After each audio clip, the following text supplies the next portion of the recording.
Oke, hari Kamis dan kalian tahu itu saatnya apa? Yup, saatnya membuat prediksi Bahrain Grand Prix. Dan ya sejauh ini gue rasa gue cukup oke dalam membuat prediksi-prediksi ini. Kayak di Jepang kemarin gue berhasil nebak Max yang bakal menang. Dan ya pertama kalinya gue berhasil nebak siapa yang menang di balapan itu. Kalau sisanya ya gue rasa agak hancur ya. Tapi it's okay, ada kebanggaan sedikit bisa nebak pemenang yang bener.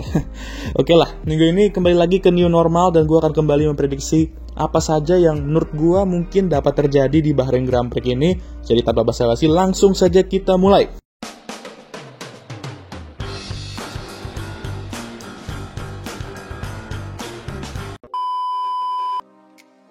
Seperti biasa, kita mulai dari siapa yang akan dapat pole dan menang.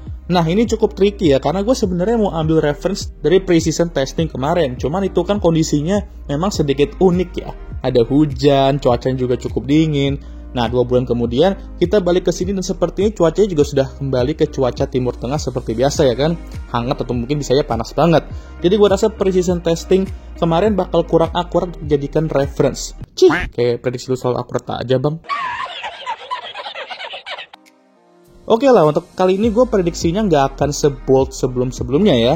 Pole dan pemenang gue akan berikan ke, gue bilang ke Lando Norris. Nah untuk ini gue akan ambil reference sedikit dari testing kemarin. Karena Lando di Bahrain kemarin pas testing itu terlihat pembalap yang lebih nyaman dengan MCL39 itu dibandingkan Oscar. Walaupun beberapa weekend ini berkata sebaliknya, cuman Lando gue yakin dia bisa comeback di sini. Dia sebenarnya cukup bagus di sini ya sejauh ini di Bahrain. Namun gue sebenarnya juga rada skeptis soal prediksi ini karena Bahrain bukan merupakan track favorit McLaren bahkan ini. Bahkan terakhir kali mereka menang podium di sini aja tahun 2010. Yang dimana gue sadar bahwa ada beberapa penonton gue tuh belum lahir pada tahun itu. Edun. Dan fun fact juga, mereka juga belum pernah menang di sini. Itu gue juga baru tahu BTW. Tapi ya ini beda lagi ceritanya. MCL39 tuh so-OP itu apalagi jika di race pace dan clean air. Jadi jika Lando bisa pole, nggak ngebotol saat start, dan bersih sampai akhir, ya bisa aja McLaren akhirnya meraih kemenangan itu untuk pertama kalinya di Bahrain ini. Sedikit tambahan prediksi, gue juga akan prediksi rekan timnya Oscar itu bakal menekan dia sepanjang weekend ini. Dan semoga race minggu ini bisa lebih seru dari Japanese Grand Prix kemarin ya, please, semoga lah seru.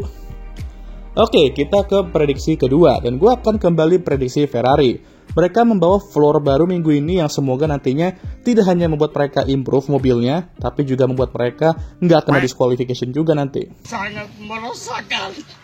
Tapi gue sejauh ini emang selalu prediksi hal yang bagus untuk Ferrari ya, dan itu tidak berumur dengan baik ujung-ujungnya. Jadi gue akan melakukan hal yang sama untuk minggu ini ya kan, dan semoga kali ini berumur dengan baik. Floor mereka gue percaya akan berhasil ningkatin performa mobil mereka, namun belum di titik bisa ngalahin McLaren. Tapi untuk jadi tim terdekat ke McLaren mungkin bisa. Tapi gue yakin podium seharusnya bisa lah ya, semoga ya kan. Salah satu driver mereka akan raih podium dan semoga kali ini nggak kena disqualification. Ya asli gue sampai sekarang masih ngeri mereka kena disqualification lagi. Dan gue bukan ngeri karena gue tifosi, padahal gue sebenarnya bukan tifosi juga. Bukan, gue takutnya udah masukin mereka ke list pemenang tapi kena disqualification setelah gue upload video PDP itu. Kan gue malu ya. We don't care. Let me tell you, we don't care. Nah, kalau itu terjadi, bolehlah kalian masukin gue ke list pecundang di video itu.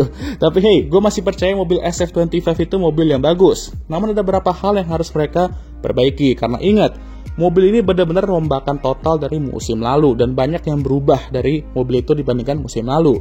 Itu berarti kedua pembalap mereka, apalagi Lewis itu harus adaptasi. Dan tim pun juga harus terus koleksi data-datanya agar tahu mana yang harus dikembangin dan diperbaikin.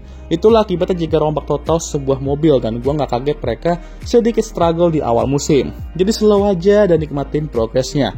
Alah, udah sering banget denger itu, males dengerin lagi bang. Ya udah, kita ke prediksi selanjutnya aja kalau gitu ya kan.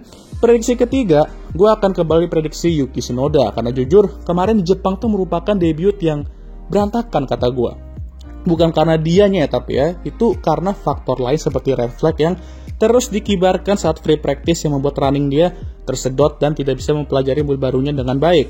Ditambah saat qualifying terdapat strategi yang ya begitu ya, membuatnya pakai soft bekas dan berujung KO di Q2. Ya mungkin dia sudah meninggalkan V-Carb, tapi keapesan dan kekocakan strateginya itu tetap terus menghantui dia ya. Dan gitu harus nyetir RB21 yang sama sekali tidak family friendly.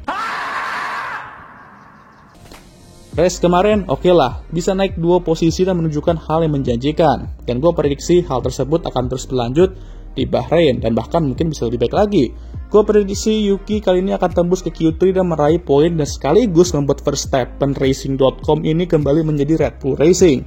Tapi ya dia harus berharap setiap free practice minggu ini bisa berjalan dengan lancar tanpa hambatan agar doi bisa terus mempelajari mobil RB21-nya. Dan ya tidak mengalami strategi absurd lagi.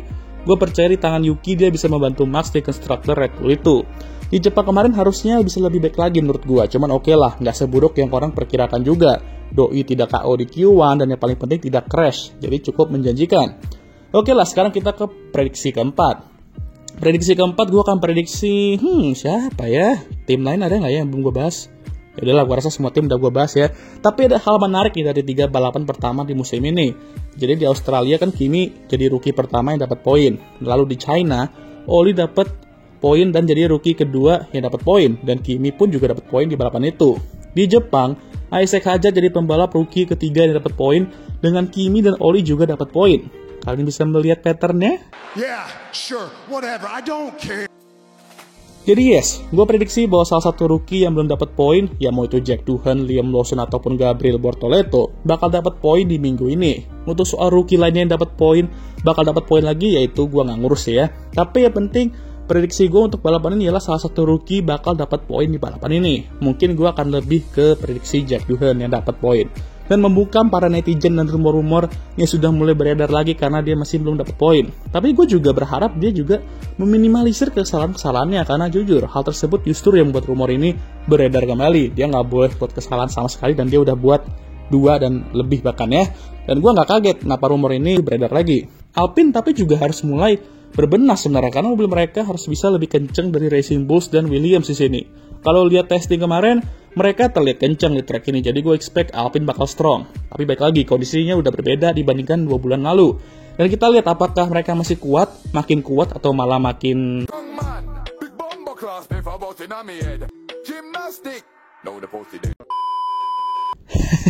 Kangen asli gue sama dia cuy, si Nicolas Solov di Alpine. Tapi hey, dia juga akan kembali balapan di F3 minggu ini, tapi udah nggak di Alpine Academy lagi sih. Jadi ya udah, nggak sabar juga gue ngeliat dia di track lagi.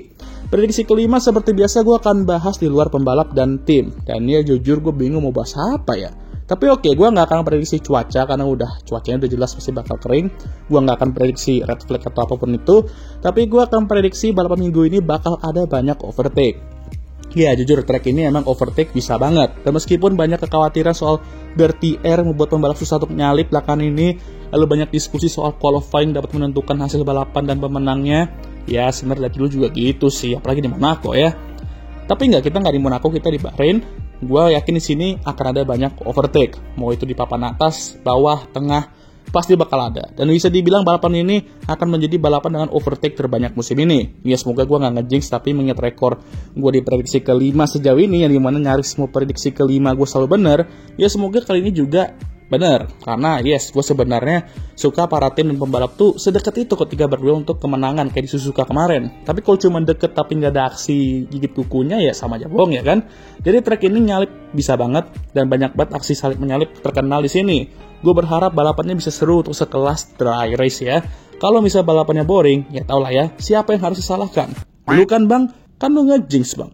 Ya salahin mobilnya lah, karena mereka makin kesini kan makin susah buat nyalip. Bertiarnya makin gede, kok nyalain gua yang cuma buat prediksi? Ya tapi kalau kalian mau lampiasin ke gua juga gak apa-apa sih, karena bisa jadi gua yang nge-jinx. What an idiot.